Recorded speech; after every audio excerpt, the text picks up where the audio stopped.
All right. Oh, wait, hold up. L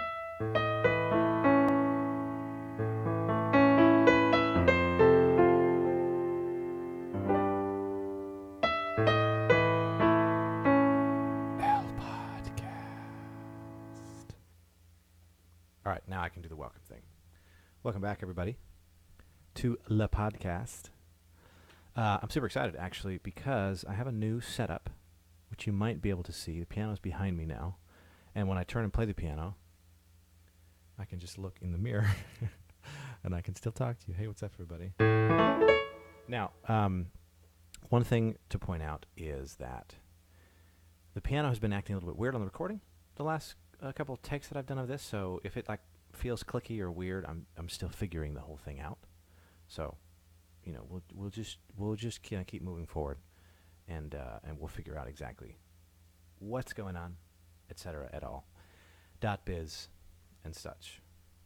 What I want to do now is I have some stuff that I want to talk about. First of all, I want to apologize. I've been out of pocket for the last couple of weeks, and part of it's been the last episode that I did was pretty intense. It was a whole song. I need to mix the final thing. I have some cool things actually that I've done with it, and I need to show you the final mix of what I've got so far, which will be fun. But also, and most interestingly, last week I was out of town at a funeral. My dad's stepmother passed away, and funerals, as funerals go, funerals are not always the most exciting things to go to. It's not always my favorite place to be, but it was good to go and be with family. I haven't seen my family since well before I sort of came out as not Mormon anymore to them, and so it was good to go home, good to see them, good to participate in those activities with the family. And we did a lot of fun stuff too. We did some cool stuff with the family. I went and jammed with a couple of my brothers and just had a good time.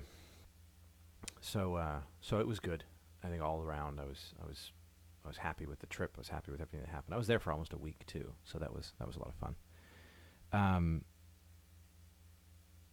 A lot of sort of things happened on the way. Well, on this trip, a lot of things that I've been thinking about that have kind of started building, and I wanted to talk about. I think one of the biggest things, one of the first things I want to talk about, and this episode's going to be kind of fun too, because I'm going to try and do the Facebook Live thing. I've figured out a way, I think, to make the audio work with Facebook Live, and so at some point I've got actually two phones here sitting, and I'm going to try and use one of them to go live to Facebook in the middle of this episode. But the audio should work. We're going to see if it does, but it should work. But I have some stuff that I wanted to talk about, just some things that came up this week. Oh, okay. We can do that. That I thought would be pertinent to share, and just thoughts that I've been going over and thinking up in my head. And so I wanted to go through them and just chat for a bit. Some of these might be a little bit, I don't know, controversial. I might swear a couple of times. I'm not really positive. I don't know exactly where this is going to go. But I think a lot of this stuff is pretty important. I think the general gist of what I'm going to be talking about today, the general idea is what? That's false. Oh well. The general gist of what I'm talking about today is we have a tendency as a society, I think, to overreact to not enough information. So what I mean by that is we have a tendency to take a position on an issue based on an article that one of our friends posted from a website that reported or that was commenting on a news story that they read from some other news story. And I think the problem that I have with that is the fact that very seldom do we actually do the research to figure out what actually happened and figure out the research to understand what's going on. So we just form these opinions based on what other people are telling us, based on, what what Fox News is telling us, or based on what CNN is telling us, or based on what Pierce Morgan is saying, or all these different people, or just what our dad says, or what our mom says, or what our friends say on Facebook about the particular thing. So, and that's not just like political or news stories. That's pretty much everything. Anytime you see the source of all of our news and a lot of our understanding, our knowledge has turned into Facebook, which is a little bit questionable, I think. Still. Now, that's not to say that there's not value in a lot of the stuff that's being shared, but I think the biggest thing is just to realize that it's opinion that's being shared and not fact, necessarily. Anyway, we'll get into that, but that's kind of the running theme with a lot of the stuff that we're going to be talking about today. So I guess with that, we'll get into it. There's three big topics, three main topics that I want to talk about today. And the first one is Pokemon Go. And I think actually for this one, I think this is probably the one I should go live for. Sorry, I'm still kind of doing this all at once. By the way, it's actually kind of interesting. Before we do that, I want to talk about how sometimes we think we need certain things. Oh, is it really going to do this to me? Come on, man. Come on, man.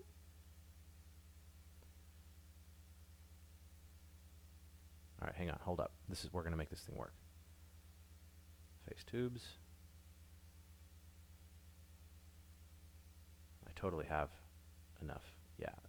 Connecting. That's right. I can go live. It's interesting how sometimes you get into this rut. You think, oh, you know what I want? This is what I want to do. I want to do X, Y, Z. And in order to do X, Y, Z, I need A, B, C, right? And we get into this sort of this sense of I know what I need, I know what it's going to take to get what I want, and this is what it's going to take to get what I want. The funny thing is, and the interesting thing is, a lot of times we can achieve the same goal by thinking outside the box a little bit. So, I'll give you an example. This last week, I've been thinking to myself, what I really would love to do for the podcast is I've started getting into recording more, like audio and songs and stuff, and I'm starting to learn more about mixing and things like that. And what I wanted to do was keep bringing people in and recording them and their songs and stuff, but then record the recording sessions for the podcast and do some episodes where I'm doing a recording session live on the podcast. But what I knew that I needed to be able to do was record the whole session, not just the recording itself, because when you get into GarageBand or get into whatever system you're using, you cut the take and then you re-record the take and go back through, so the final edit isn't going to be all the audio. Anyway, so I've been going back and forth, and I thought, well, what I need to do is get another machine. If I have another computer, I can do all my mixing on the laptop or on the other computer, and then I'll just run an audio out, and I'll plug that into my laptop or something, and I'll record the podcast audio on my laptop. So basically, I'll just get all the mix right on the computer, on the main computer. Then the final computer will come straight out into the other computer, right? So that's how I'll record the podcast. And so I've been going back and forth on, okay, do I get it just into the laptop? Do I get an iMac? Do I get a Mac Pro? Where do I go with this whole thing? And I'm contemplating spending upwards of $2,000, $3,000 on a computer here. And I'm going back and forth and trying to figure out how exactly I'm going to make this thing work, because I really wanted to. And I'm kind of a techie guy, so I tend to want nice computers anyway. So anyway, so I'm going back and forth, and I get home, and I basically decided when I got home I was going to get an iMac. I mean, with the new iMacs, the 5K displays, because they got crazy speed, crazy power, and it's not like enterprise level power, because I'm not really I don't need to edit 4K video. That's not really what I'm looking to do. But I do want to be able to put more tracks in. I want to be able to record with more MIDI tracks and things like that, and so I wanted to be able to do that. And I got home, and I realized, it clicked in the back of my head, I have this little cord, this tiny little cable. It's about this long. I can't show it to you. It's about this long, but it's a little cable, and what it does is it allows you to go from an auxiliary cable, which is audio. It tends to be audio both ways, but usually it's just audio in. And you can plug that into your smartphone, and it'll send its audio in, basically. So what I decided to do was plug in my headphones like I normally do, all through my sound system, get the audio levels all right, and record on my computer.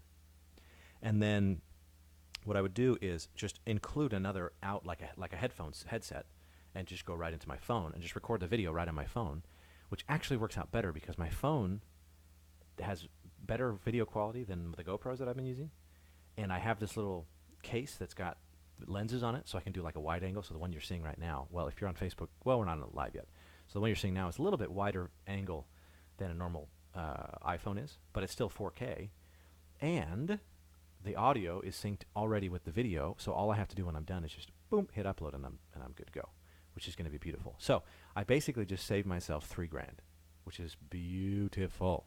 I'd rather not spend $3,000 if I don't have to. So it's interesting how sometimes, again, sometimes we get so set in these decisions and these ruts that we get into that we forget to sort of think outside the box, and we are not open to those situations. I don't know necessarily that I was actively trying to think outside the box. It wasn't like I was trying to figure out a way to use my smartphone. It just sort of happened that I'm always kind of looking for ways to do, like, different ways to do the same thing. That's kind of it's one of my life mantras that I'm always telling myself is there different ways, is there a better way I can be doing this? I'm always trying to optimize. So if I can record for not spending $3,000, then I'd rather do that. So there are still some things I want to spend money on. Like I want to figure out why the piano is acting weird. I have this MIDI cable. I like the MIDI cable because it allows me to mess with the notes afterwards, but there's been something weird with the foot pedal to where sometimes when I'm playing and I depress the foot pedal, it just plays an E. And it doesn't come back. I actually have it just a line in now, have it just going straight from this Rocksmith cable. So it's not MIDI anymore, but anyway. I have to say, I am really excited about this setup. I have the desk up, so it's almost it's almost standing level. And if I want to go onto the piano, all I literally have to do is just spin this chair around.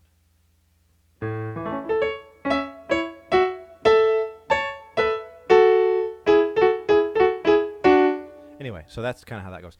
You know what I just realized? This is what we're going to do. What I want to actually, you know what? I keep changing my mind. I want to show you. So I did some work on this song. So that intro thing that I usually play.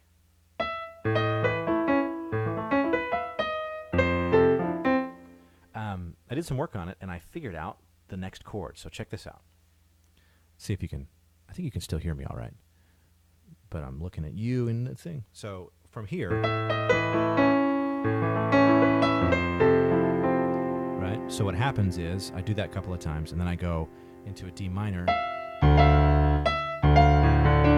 So let me kind of get you into it so you can hear it. So it goes.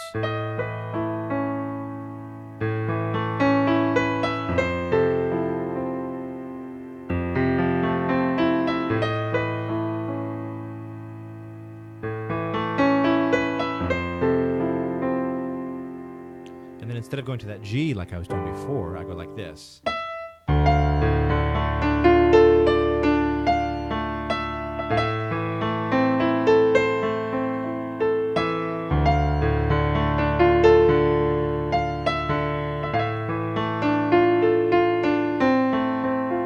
then from there, instead of going back into the G again, I'm going to go up to this song, this note.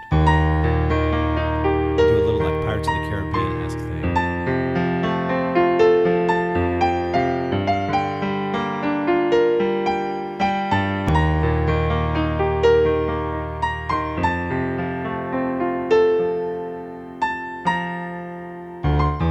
And then there's some way that I'm going to go.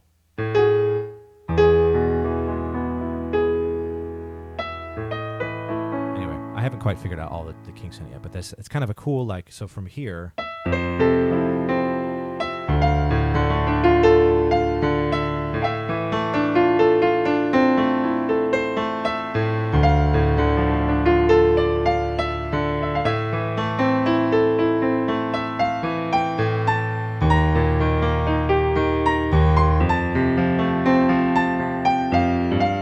I think I kind of changed time signatures there for a second, but I get to do what I want.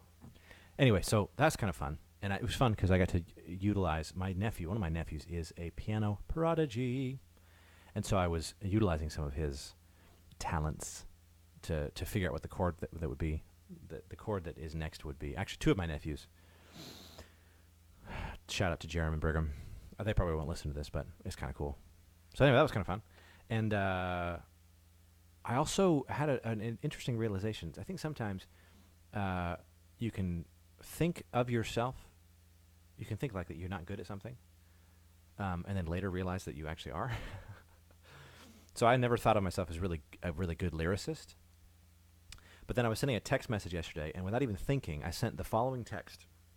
This is brilliant, if I do say so myself.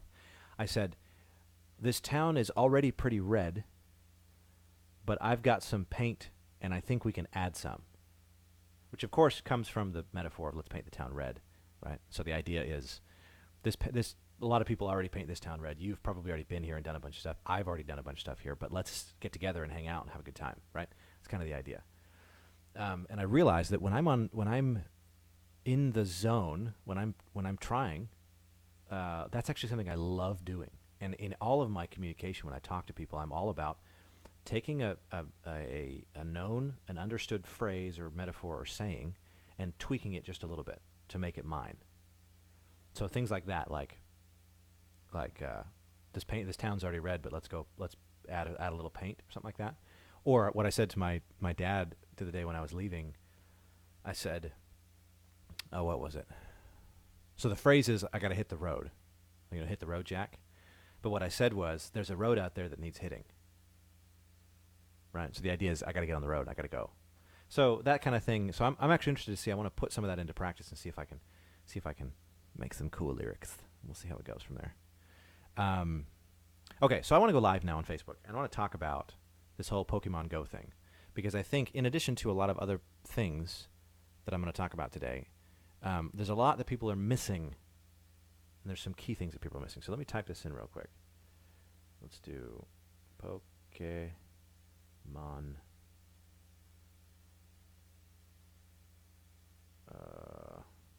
Go. We're going to do for the win. Because there's some interesting thoughts that I've had. We'll do a little exclamation pizoint. Boop, boop, boop. And let's go live. Ooh. Actually, I hope this whole thing works. What? We're talking about poor signal. Don't give me that crap. All right, hey everybody.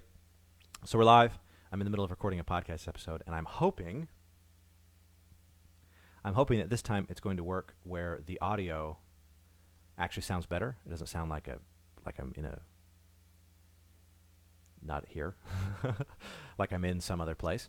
But I had some interesting things that I want to talk about today. Obviously, Pokemon Go is the main topic. Everybody's talking about it right now, and like I mentioned in a previous episode, there's a lot of times people are. You got the culture of a certain thing, and you got the counterculture of that thing, and then you got the counterculture. And I think right now, the balance in the shift of the conversation about Pokemon Go has shifted back and forth from positive to negative a couple of times. And I think I have a couple of things that I wanted to say that hopefully will be good. If that makes any sense. But so here's my thoughts. So first of all, Pokemon Go comes out, and when I was a kid, I was in I want to say I was in junior high or elementary school and junior high when the original Get Card game became really popular.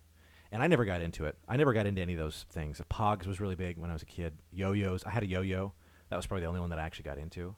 But there were a lot of those things. The little Chia, what were they? Not Chia Pets, but the Beanie Babies were big, and then the little pet pod thingies, little digital thing that you were supposed to raise the pet. I don't remember what it was. Anyway, a lot of those things sort of they popped up, and then they went away. And I think, interestingly enough, so Pokemon is not an American phenomenon, and it had been around for a lot longer than when it came to the United States, and it was really popular. And it came to the United States and just blew up. And I think every kid kind of goes through a little bit of a phase with Pokemon.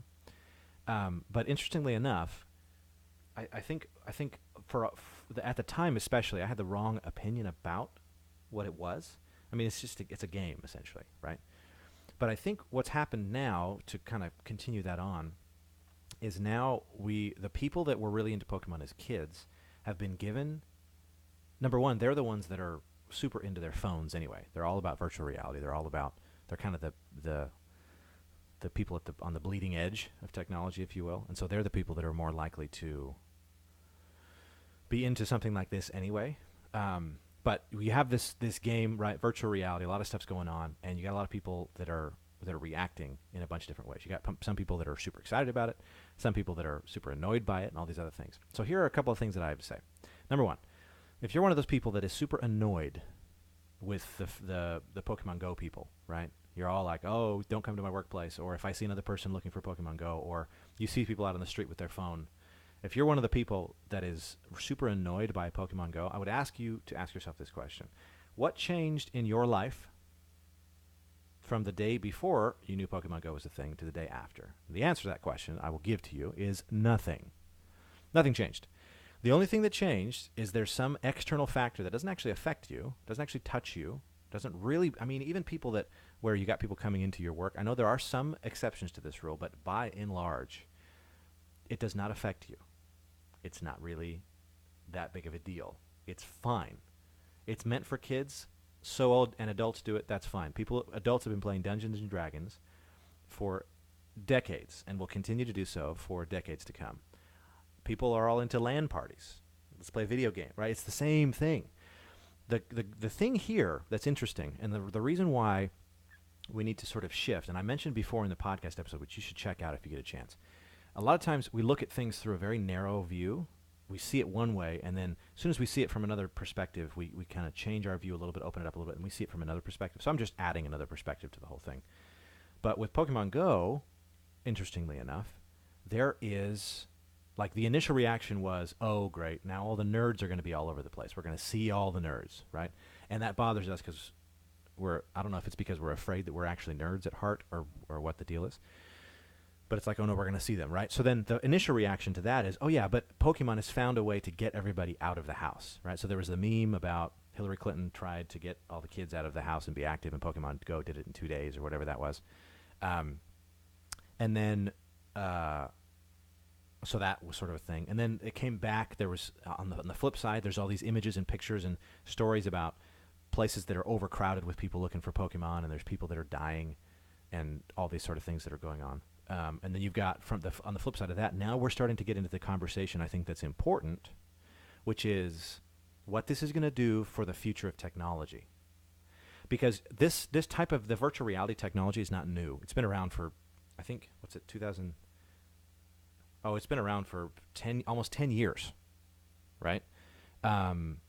Windows Phone in their like search for restaurants feature has always had like the ability to hold your phone up and like look around and, oh, there's a restaurant over there, right? The technology is not new, but nobody was adopting it. First of all, because nobody used Windows phones. Unfortunately, Windows phones are still, hands down, total side note, of all the mobile operating systems, I prefer the Windows Phone OS over all the other ones. And if everyone used them, I would use them too. But I like being part of a bigger community of people that have like-minded services and things, and so I have an iPhone. But getting back on track here, nobody was adopting that technology, on a massive scale. And so now you think about what Nintendo's able to do with the Pokemon technology, with not just the game. The game is so minuscule. The game is easy. The game is the step one. What's crazy is what they're going to do with that data, what they're going to be able to do, and what companies like that in general are going to be able to do with that information. Because they're going to be able to really improve a lot of people's lives, I think, right? So that's kind of the initial thing about the Pokemon Go thing. Now, the crazy thing about it, there's a lot of things that people aren't saying that I'm just going to say because I think it's important that we say them. First of all, people dying, people walking off of cliffs, that is incredibly sad. It's not something to be celebrated. It's not something to be excited about. However, it is a little bit of natural selection. All right. At the end of the day, if you got people that are using the game, like, you can't fault the game because somebody's stupid. Right? You can't fault the system because somebody abuses it, and you can't fault what's going on in the world because of the way that something is being presented to people. Because this is a positive thing. This is a great thing. I mean, think about it this way. Nintendo, Gary Vaynerchuk was on, if you don't know, Gary Vaynerchuk's a sort of a business expert, and He's you should look him up. I'll just say you should look him up. Let him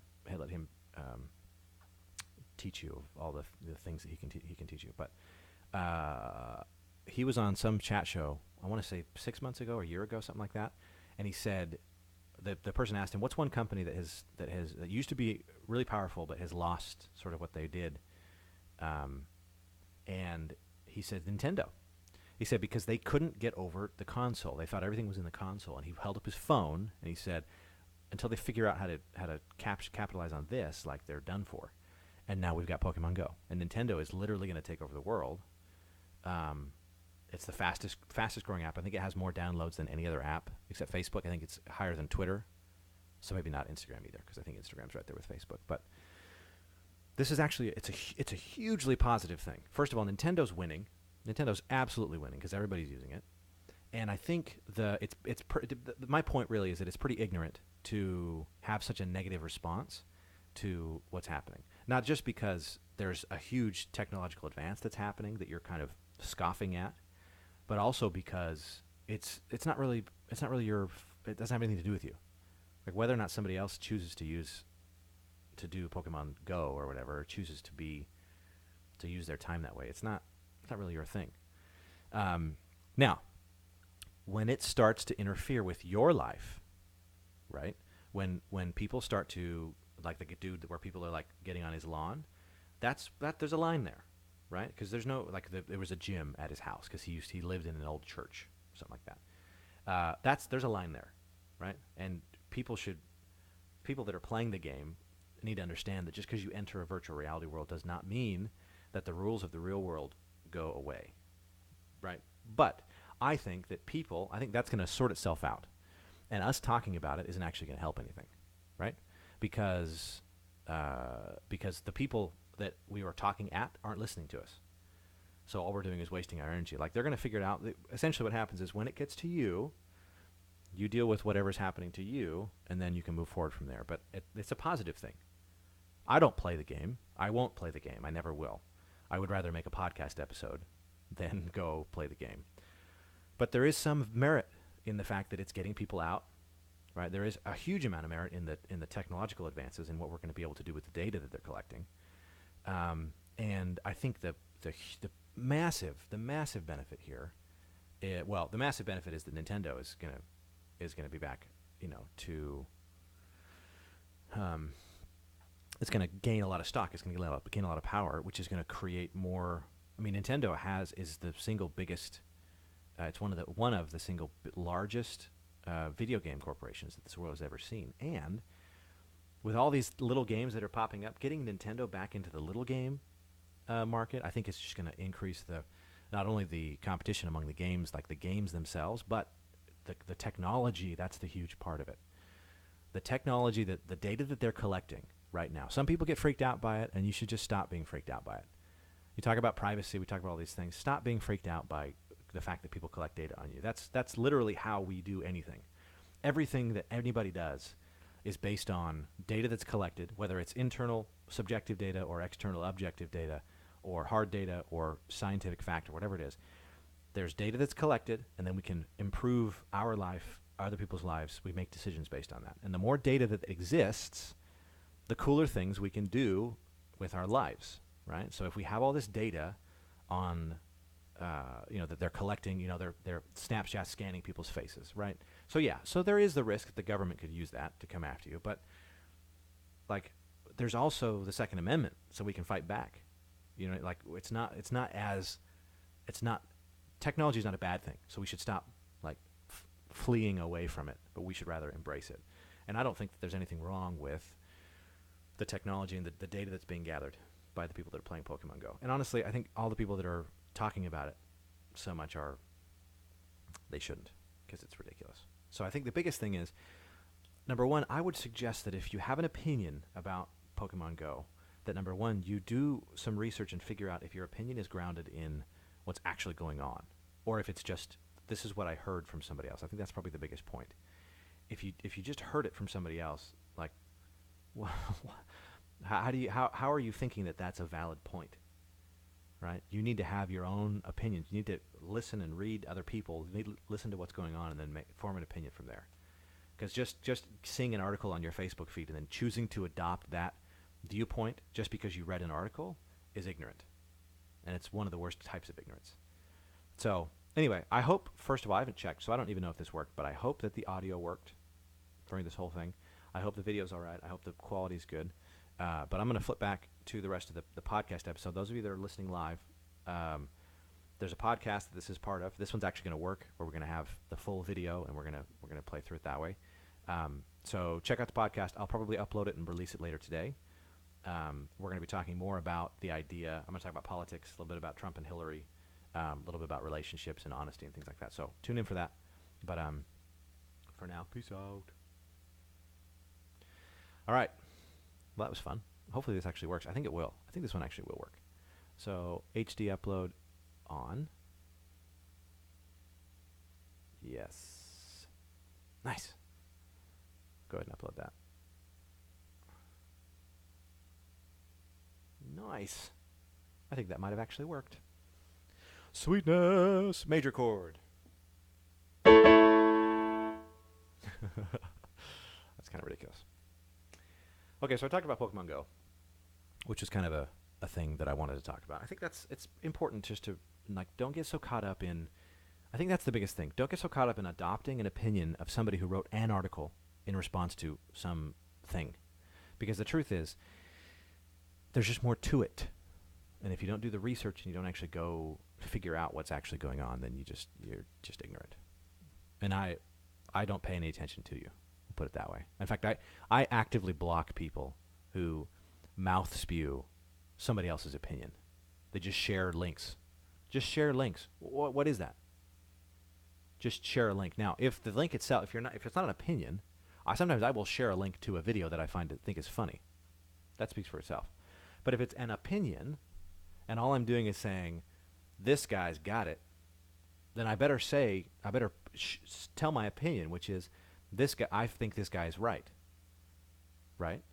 But if it's just, I'm going to share this link, I get that so often, and I just block those people. I just don't care enough about reading some third party's opinion. I would rather hear your opinion. I'm friends with you. I'm not friends with that guy. I'm not friends with the guy that wrote the article. Right? I'm friends with you. So what do you think? What do you think's going on? What do you think happened in Ferguson? What do you think about Black Lives Matter? Oh, that's a great one, by the way. I'll save that for another day because I think, maybe I'll just talk about it here.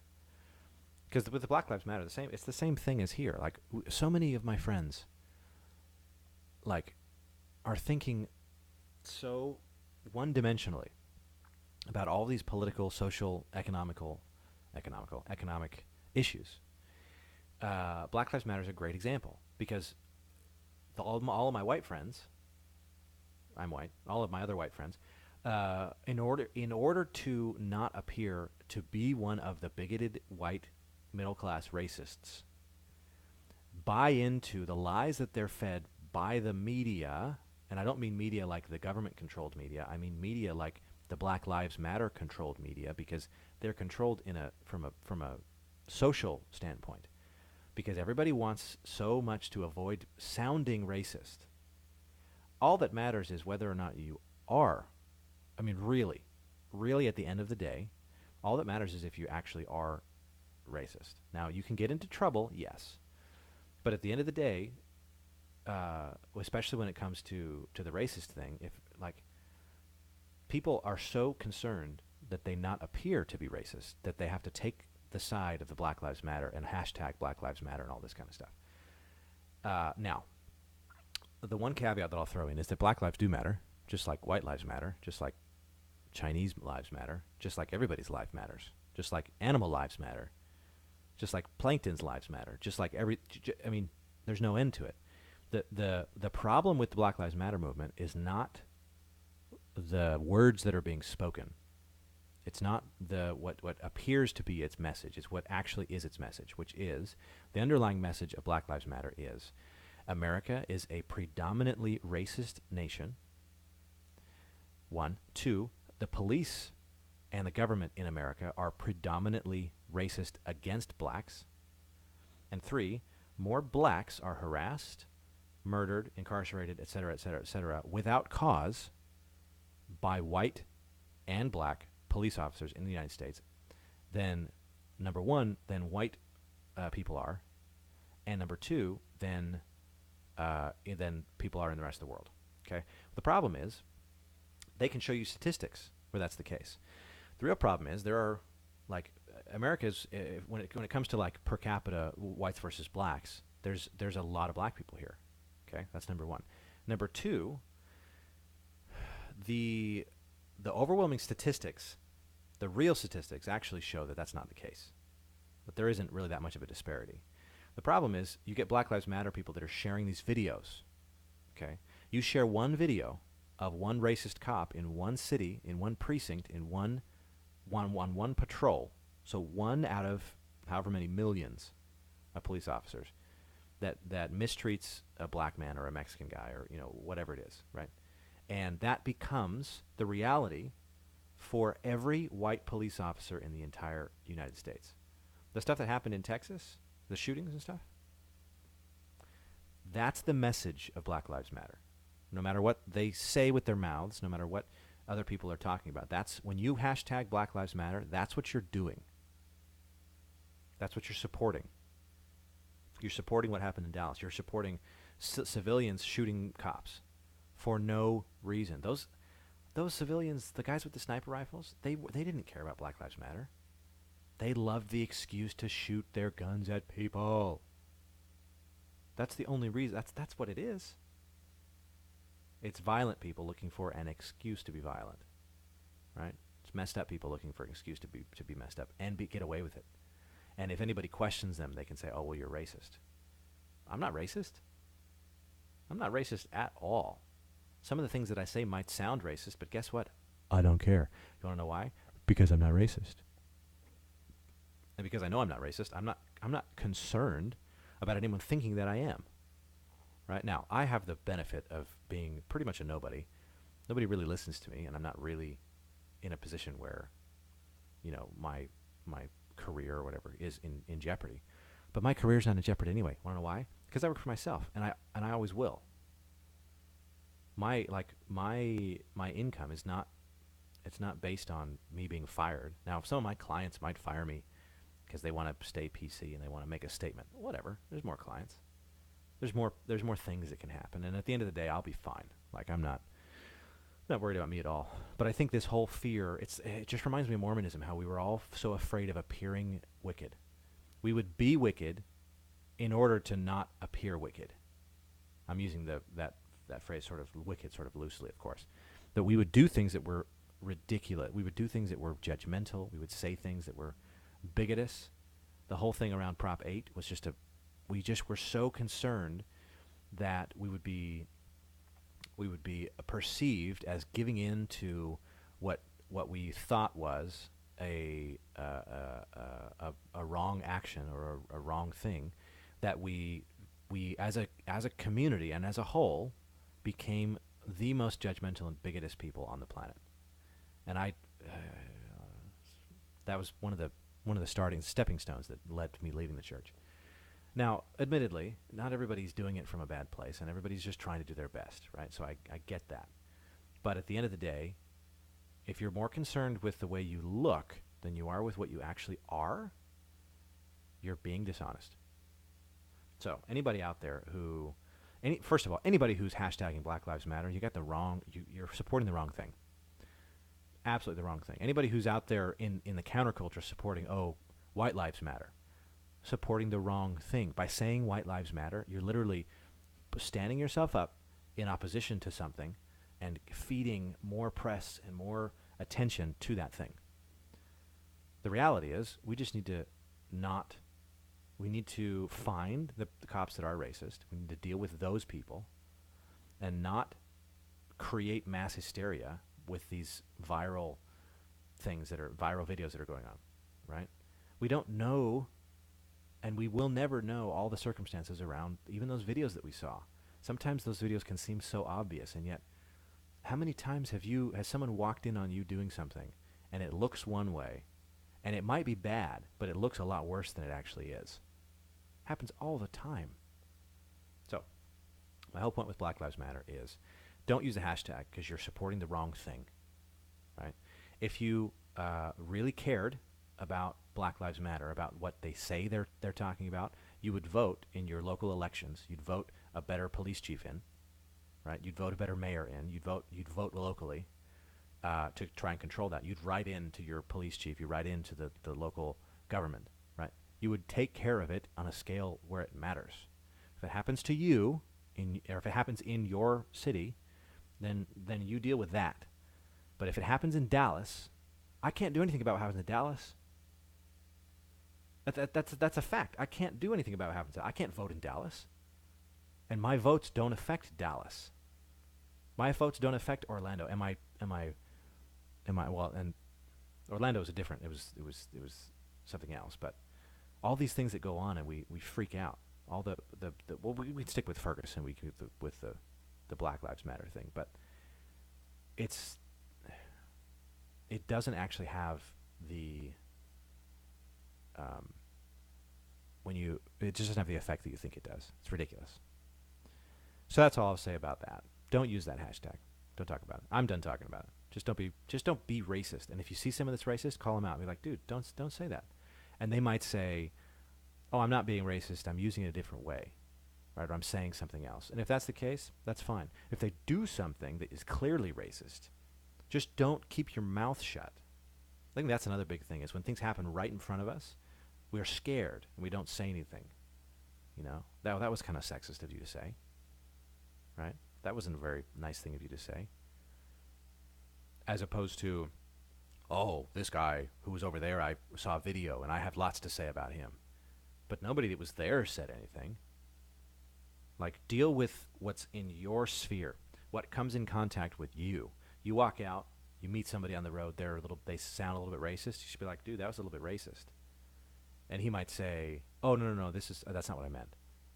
And then you might believe them or not. But the point is, like, you got to deal with what actually touches you, what actually affects you. That's how we make change. All this other stuff is just hypey bullshit. It doesn't get anybody anywhere.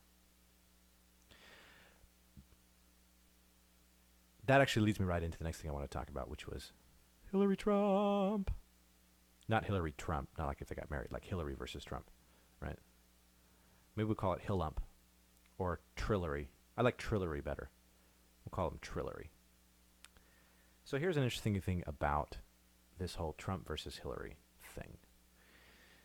In politics, as in most things in life, this whole thing I've been talking about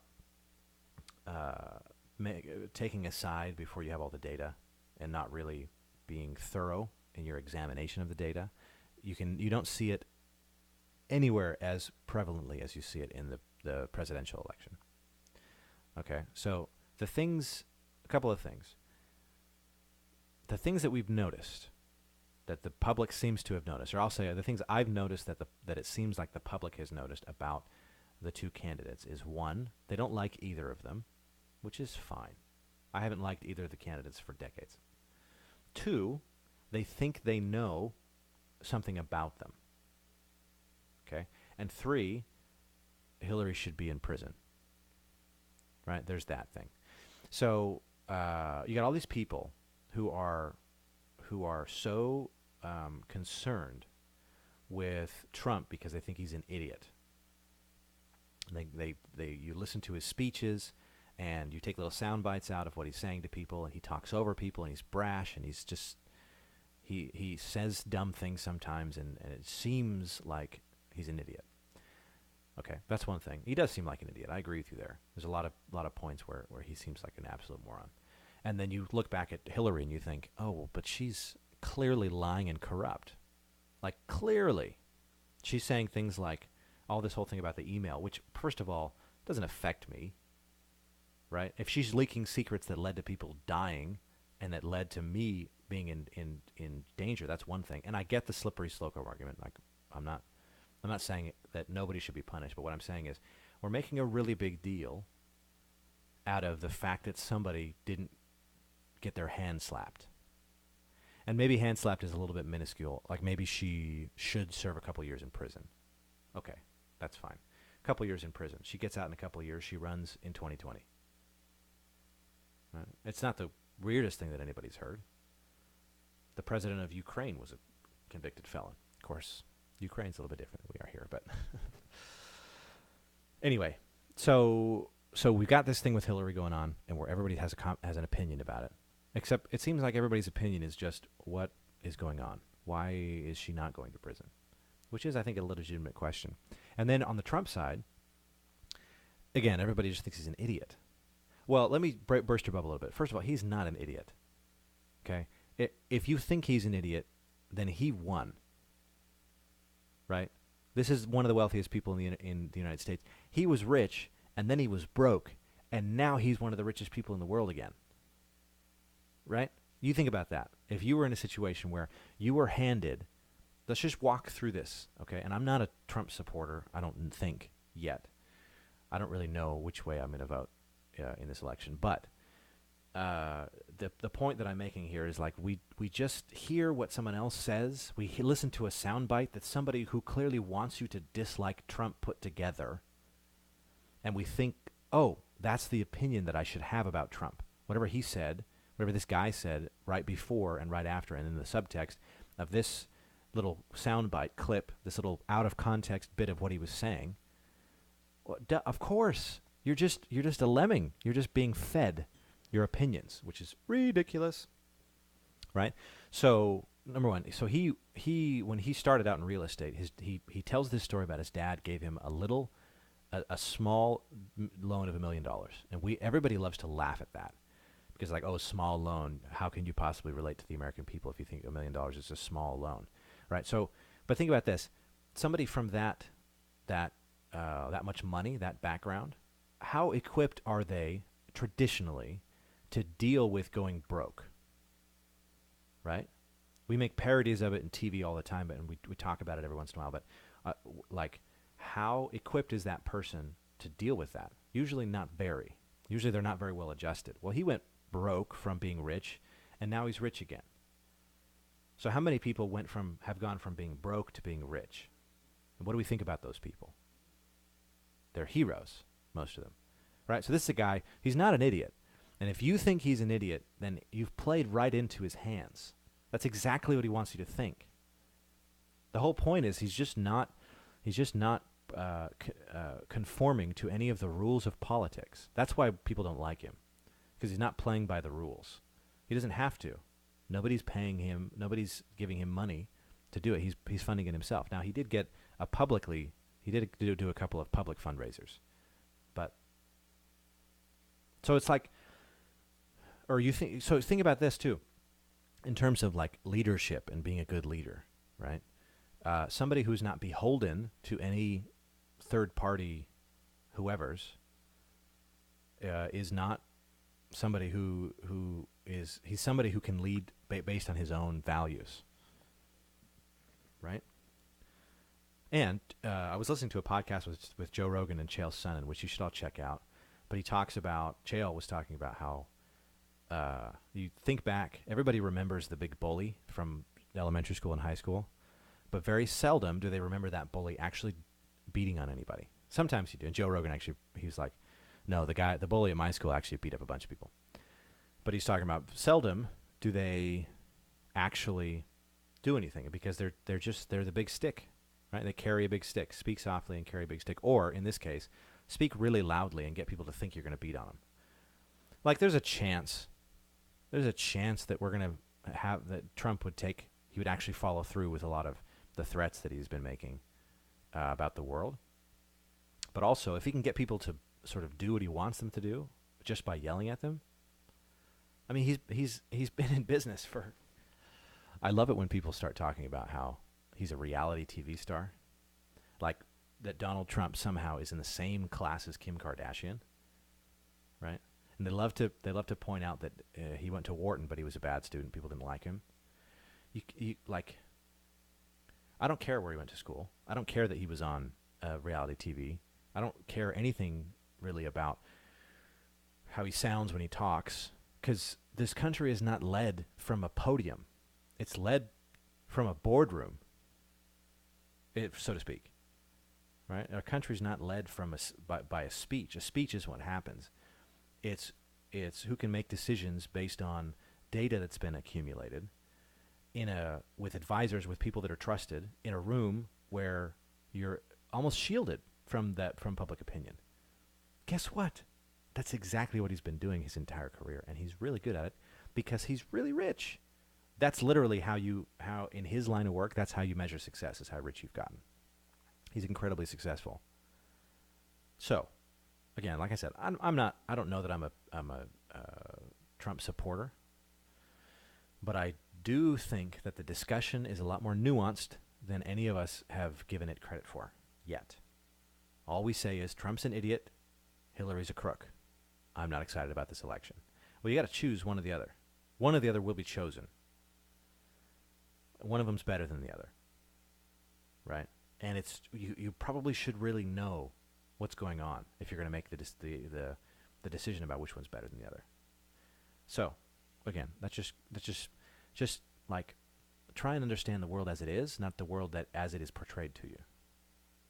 It's literally, so this is the whole Pokemon Go thing is a great metaphor for it, because you think about it this way. I actually just got off a Skype call with a good buddy of mine who has the HoloLens, the Microsoft HoloLens, which is like a virtual reality headset.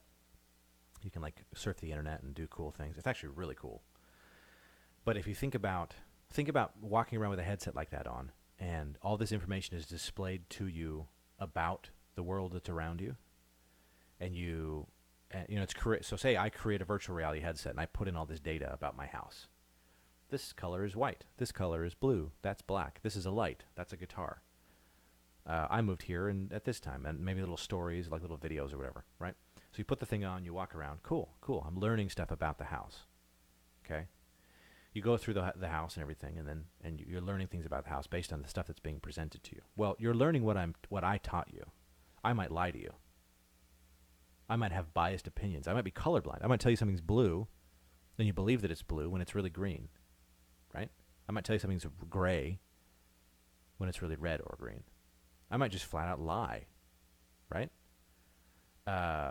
So it's important to not let the data that's given to you skew the view of reality, because the reality is you just take the HoloLens off and you see what's actually there, right? So I think when we're making decisions about things, especially if we're making decisions about things within that reality, it's got to be grounded in actual things and not just, oh, this is what this guy said. I'm excited about that. It's just dumb, I think. I don't have time to talk about the last thing that I wanted to talk about. So I think that what I will do is, sorry about that. I think what I will do is get into that on the next episode. I also don't know that I'm going to do every day on this thing, maybe a couple times a week. We'll kind of see how things go. But I'm kind of getting back into a rhythm. And so I'm excited about, oh, yay, the garbage guy's here. Anyway, so I'll bounce for now. Next time we're going to talk about relationships.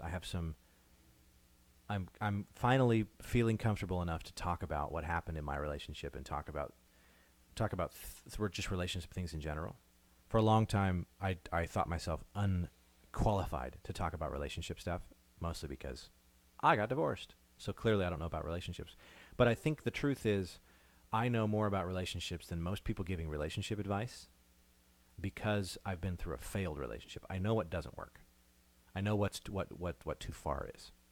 And there are some specific things that I want to talk about around being true to yourself, and specifically I want to talk about like sex. I'm going to reveal some things, get kind of vulnerable with you and talk about some things that happened in my life around sex.